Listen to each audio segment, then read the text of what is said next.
सहारनपुर में सीएम योगी आदित्यनाथ ने मन से एक तीर से कई निशाने साधे हैं। सहारनपुर जनपद में मुख्यमंत्री योगी आदित्यनाथ भले ही ऋण वितरण कार्यक्रम में शिरकत करने पहुंचे हों, लेकिन उन्होंने एक तीर से कई निशाने साधते हुए युवाओं को ऋण बांटे और उद्यमियों को, बेटियों को सुरक्षा का एहसास दिलाया।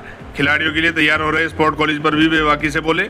महानगर में होने वाले जलभराव को भी संबोधन का हिस्सा बनाकर आम जनता को संदेश दिया कि यहाँ की हर समस्या उनके जहन में है, जिसका समाधान जल्द ही किया जाएगा। योगी आदित्यनाथ ने 1:57 पर संबोधन शुरू किया था। करीब 29 मिनट तक चले संबोधन में उन्होंने कहा कि कुंभ और होली के सफल आयोजन के बाद वह यहाँ पहुंचे हैं। सहारनपुर में आते ही यहाँ के उद्यमी और किसानों से उन्हें बहुत कुछ सीखने को मिलता है, एक ऊर्जा प्रदान होती है। युवाओं को साधते हुए कहा कि माँ शाकुंभरी विश्वविद्यालय किसी समय में कल्पना था, लेकिन अब यहाँ विभिन्न कक्षाएं चल रही हैं। कुछ साल बाद इसकी अपनी विशेष पहचान होगी। पर्यटकों को लेकर उन्होंने कहा कि सिद्धपीठ मां शाकुंभरी देवी का भी सुंदरीकरण कराया जाएगा, जिससे श्रद्धालुओं को गर्मी, सर्दी और बरसात में कोई परेशानी नहीं होगी। खिलाड़ियों को साथ हुए उन्होंने कहा कि पिछली सरकार में स्पोर्ट कॉलेज बन रहा था, लेकिन पूरा नहीं हुआ। हमने इसे पूरा किया और जल्द ही कक्षाएं भी शुरू की जाएंगी। मेडिकल कॉलेज में सुविधाएं बढ़ाने का काम किया जाएगा और कहा कि यहाँ महानगर स्मार्ट सिटी जैसा दिखना चाहिए। जो कमी है उसे भी दूर किया जाएगा। इस कार्यक्रम के पहले मुझे मां शाकुंभरी विश्वविद्यालय के नवनिर्मित भवन को देखने का अवसर प्राप्त हुआ। सहारनपुर में भी विश्वविद्यालय हो, यह आज से 10 वर्ष पहले कल्पना थी। 5 वर्ष पहले तक कोई सोच भी नहीं सकता था कि यह हो सकता है, लेकिन नवनिर्जन की सरकार ने सहारनपुर में मां शाकुंभरी के नाम पर विश्वविद्यालय का निर्माण किया है।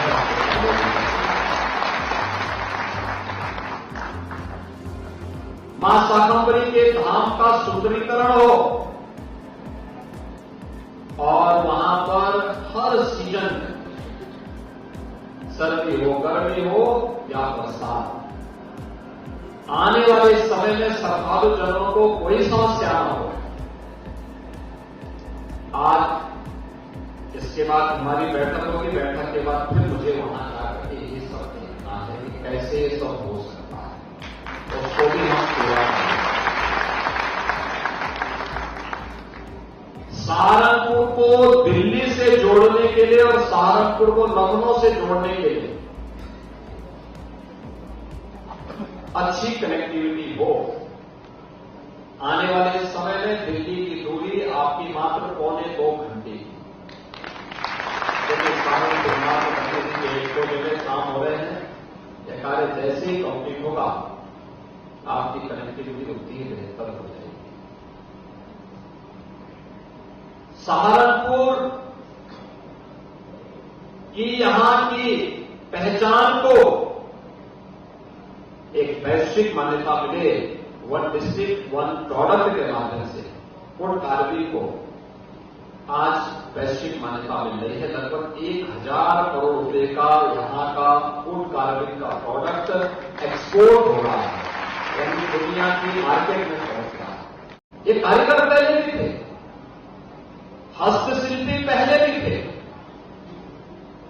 लेकिन पिछली सरकारों को उन्हें वोट बैंक बनाने से ही फुर्सत नहीं थी। उनके उत्थान के लिए ईमानदारीपूर्वक प्रयास हो, उनको डिजाइन मिल सके, उनको टेक्नोलॉजी मिल सके, उनके लिए पैकेजिंग की व्यवस्था हो सके और उनको एक्सपोर्ट की भी सुविधा प्राप्त हो सके। इसलिए सरकारें इस पर कहां फुर्सत है। जब प्रदेश का मुखिया 12 बजे सो के उठेगा तो तब तो 12 बजे सो के उठेगा तो फिर उसको तैयार होने में 2 बज जाएंगे। फिर उनका पिकनिक का समय और अपनी मित्र मंडली के साथ समय व्यतीत करने का समय भी फिर उनका ऐसे ही गाया होता है। फिर निकल जाते थे, पब्लिक तरसती रहती थी और उल्टे उनके गुर्गे प्रदेश को तबाह करते थे। हर जिले में उन्होंने 1 डिस्ट्रिक्ट 1 माफिया दे दिया।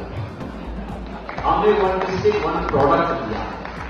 अब फैसिलिटी और प्रोडक्ट को पहचान है, उस पहचान को वैश्विक मान्यता मिले, रोजगार का सृजन हो। उत्तर प्रदेश इस दिशा में तेजी के साथ आगे बढ़ रहा है।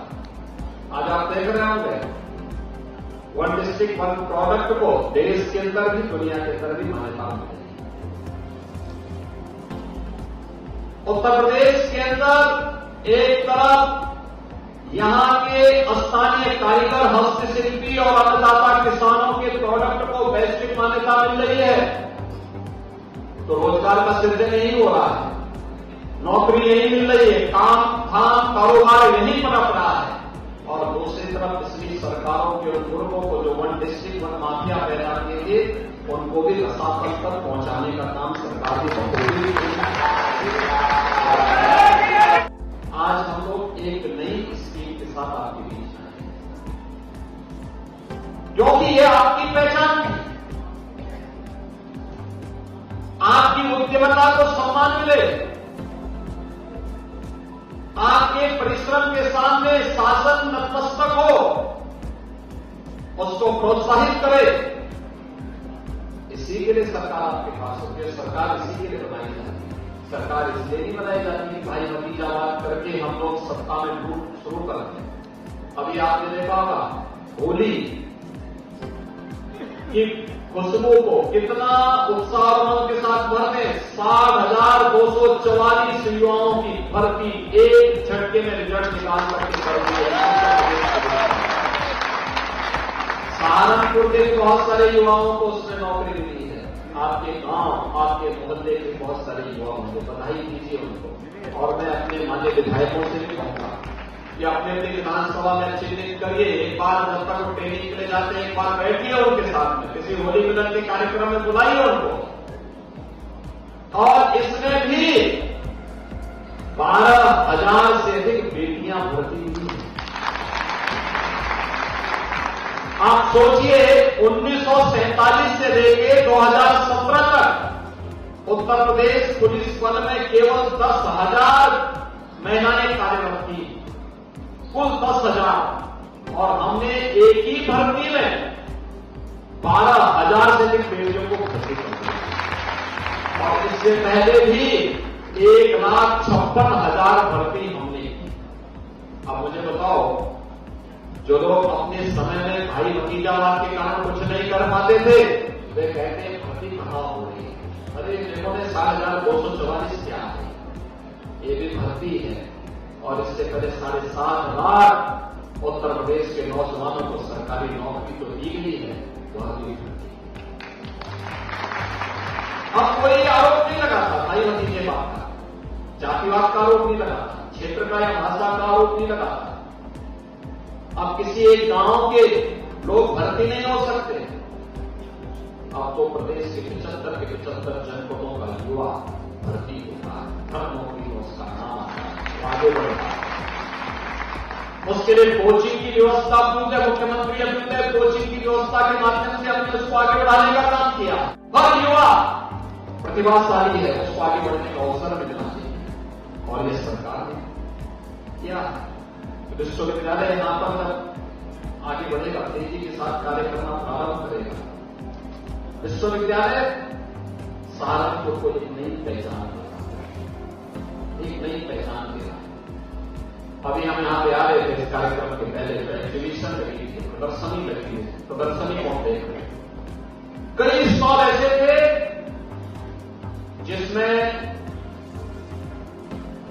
उन्होंने मुख्यमंत्री युवा उद्यमी योजना के अंतर्गत ही बैंक से लोन लिया था। और आज कुछ ही दिनों के अंदर उनका कारोबार आगे बढ़ गया। याद रखना, बिजनेस में व्यक्ति के अंदर संतुष्टि का भाव हो, अनावश्यक लालच न हो और मेहनत करने का जज्बा हो। जिस क्षेत्र में प्रवेश कर रहे हैं उनकी जानकारी हो और उस जानकारी के आधार पर हम आगे बढ़ सके, तो कोई समस्या नहीं आ सकती। ये डबल इंजन की सरकार जब कार्य करती है तो उसके लिए लोकहित और राष्ट्रहित सर्वोपरि है। और उस लोकहित और राष्ट्रहित को ध्यान में रख करके हम किसी कार्यक्रम को आगे बढ़ाते हैं। एमएसएमई का बहुत बड़ा बेस पहले से यूपी के पास है। और याद रखना 96 लाख एमएसएमई यूनिट जो यूपी के पास हैं, उत्तर प्रदेश पहला राज्य है जो अपनी एमएसएमई यूनिट को 5 लाख रुपए की सुरक्षा गारंटी की देता है। अगर कोई आपदा आ गई, किन्हीं कारणों से उद्यमी के साथ कोई घटना दुर्घटना हो गई, तो 5 लाख रुपए की सुरक्षा बीमा सरकार करेगी। रजिस्ट्रेशन कराना पड़ेगा, एमएसएमई के पोर्टल पर जाएंगे, रजिस्ट्रेशन कराएंगे, आपको उसका लाभ प्राप्त हो जाएगा। और ये युवा उद्यमी भी, ये केवल एक ऋण वितरण का कार्यक्रम नहीं, इसमें गवर्नमेंट उसको मार्जिन मनी भी दे रही है, 10% तक मार्जिन मनी भी है, बिना गारंटी के, और ब्याज मुक्त ऋण भी उपलब्ध करा रही है। याद करिए, जो व्यक्ति अपने कारोबार, जो युवा अपना कारोबार प्रारंभ करना चाहता था, अब तक साहूकार का या सूदखोर का पैसा लेकर के महंगे काम पर लेता था, जितना कमाता था उससे ज्यादा उसको उसका ब्याज देना होता, अब ब्याज नहीं देना पड़ता। इसमें आपको केवल मूलधन देना है, और मूलधन अगर आप समय पे उपलब्ध, समय से चुकता करते हैं, तो सरकार ने तय किया है कि अगली बार 10 लाख रुपए तक का ब्याज आपका मुनाफा भी बढ़ जाएगा, आगे बढ़ेगा। तो स्पीड है यूपी की, और जो स्केल है यूपी, बहनों और भाइयों, इसको नंबर 1 की अर्थव्यवस्था बनने में बहुत देर नहीं लगने वाली, अगले 4-5 वर्षों के और इसीलिए हम लोगों ने औद्योगिक निवेश के लिए एक नया वातावरण खड़ा किया। 35 सेक्टर में हम लोगों ने हमने अपनी पॉलिसी बनाई है। कोई भी उद्यमी आ जाए, उस नीति के अंतर्गत अगर निवेश करे, कहीं कोई परेशानी नहीं है, कोई हस्तक्षेप नहीं होगा, कोई मानवीय हस्तक्षेप नहीं होगा, और नए उद्यमी भी हम तैयार कर सकें। इसकी शुरुआत मुख्यमंत्री युवा उद्यमी योजना के माध्यम से प्रारंभ हुई। हमें पहले वर्ष 1 लाख लोग बनाने हैं, और 10 वर्ष के लिए 10 लाख का हमने टारगेट रखा। लेकिन स्कीम बनाने, स्कीम को लॉन्च करने, इसमें समय लगा। चुनावी पक्ष होने के नाते भी हमें उसमें समय लगा। पहला क्या था, हम 24 जनवरी को इसको लॉन्च करना है, और 31 जनवरी पर हमें 1 लाख युवा उद्यमी तैयार करने हैं। ये 1 लाख युवा उद्यमी, और मुझे बताते हुए प्रसन्नता है कि अब तक हम लोग 31,000 युवा उद्यमी इसके माध्यम से तैयार करने आगे बढ़ चुके हैं। 2 लाख युवाओं ने आवेदन कर लिया है, 1 लाख के सापेक्ष 2 लाख लोगों ने आवेदन कर लिया है। 1 लाख से अधिक युवाओं के कागजात हम बैंकों को भेज चुके हैं।